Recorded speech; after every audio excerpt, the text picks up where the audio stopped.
অনেকে বলে থাকে যে ভারত মূলত শেখ হাসিনাকে দিয়ে এই ধরনের বক্তব্য দেওয়াচ্ছে।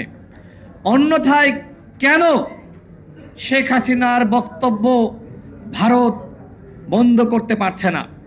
ভারতের পক্ষ থেকে বলা হচ্ছে যে বিভিন্ন সামাজিক যোগাযোগ মাধ্যম ব্যবহার করে শেখ হাসিনা এই ধরনের বক্তব্য দিচ্ছে, এটিতে আমাদের নিয়ন্ত্রণ নাই। আপনারা হাসিনাকে ভারতে আশ্রয় দিয়েছেন আর হাসিনার উপরে আপনাদের নিয়ন্ত্রণ নাই, এটি কি বিশ্বাসযোগ্য বন্ধুগণ? আমি বাংলাদেশের সাংবাদিক ভাইদেরকে বলবো, শেখ হাসিনার কোনো বক্তব্য, আওয়ামী লীগের পলাতক নেতাদের বক্তব্য, অভিযুক্ত নেতাদের বক্তব্য আপনারা কোনোভাবেই প্রচার করবেন না। আওয়ামী লীগের সাংগঠনিক কার্যক্রম নিষিদ্ধ হয়েছে। ওদের বক্তব্য প্রচার করা মানে ওদের আশ্রয় প্রশ্রয় দেওয়া।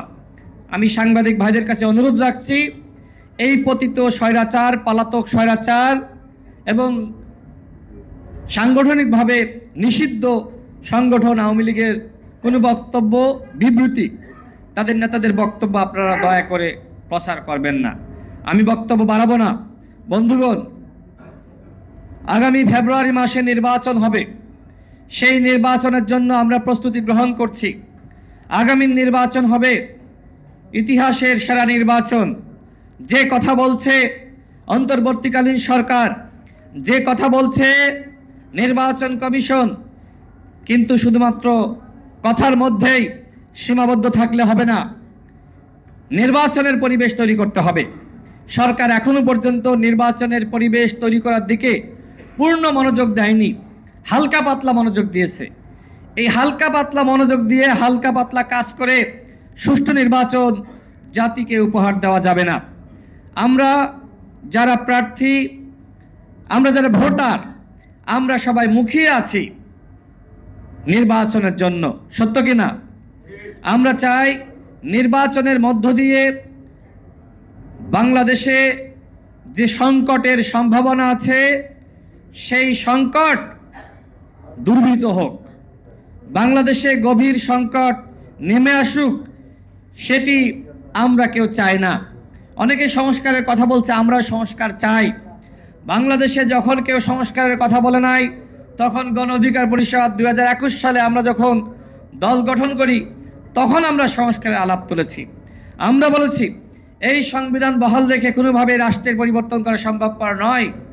এই সংবিধানের পরিবর্তন করতে হবে এবং আইনের শাসন প্রতিষ্ঠা করতে হবে, ক্ষমতার ভারসাম্য আনয়ন করতে হবে।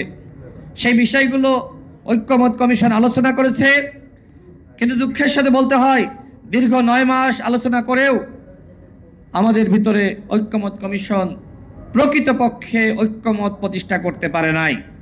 তাহলে কি 9 মাসের আলোচনা ব্যর্থ হয়েছে? আমি বলতে চাই না পুরোপুরি ব্যর্থ হয়েছে। আমরা যতটুকু ঐক্যমতে এসেছিলাম, সরকার চাইলে আমাদেরকে আরো বেশি ঐক্যমতে আনতে পারত, কিন্তু সরকার সেই উদ্যোগ গ্রহণ করেছে বলে আমার কাছে মনে হয় না। যে আমাদেরকে একসাথে বসালো, আমাদেরকে বলল দেশ এবং জাতির জন্য এই বিষয়টি গুরুত্বপূর্ণ, সুতরাং এই বিষয়ে আপনারা ঐক্যমতে আসেন। প্রধান উপদেষ্টা কি নিয়ে ব্যস্ত থাকেন আমি জানি না। তিনি দেশের বাইরে বেশি ঘুরতে পছন্দ করেন, বেশি থাকতে পছন্দ করেন। দেশের বাইরেই তিনি গণ অভ্যুত্থানের সময় ছিলেন, তার উপর আস্থা এবং বিশ্বাস রেখে আমরা দায়িত্ব দিয়েছি। কিন্তু সাংবাদিক বন্ধুগণ, প্রিয় নেতৃবৃন্দ, প্রধান উপদেষ্টা কি আমাদের আস্থা এবং বিশ্বাসের জায়গাটা রাখতে পেরেছেন? দৃশ্যমান সংস্কার আপনারা লক্ষ্য করেন, এখন অনেকেই বলছে গণ অভ্যুত্থানের আগের বাংলাদেশ আর পরের বাংলাদেশের মধ্যে কোনো পার্থক্য নাই।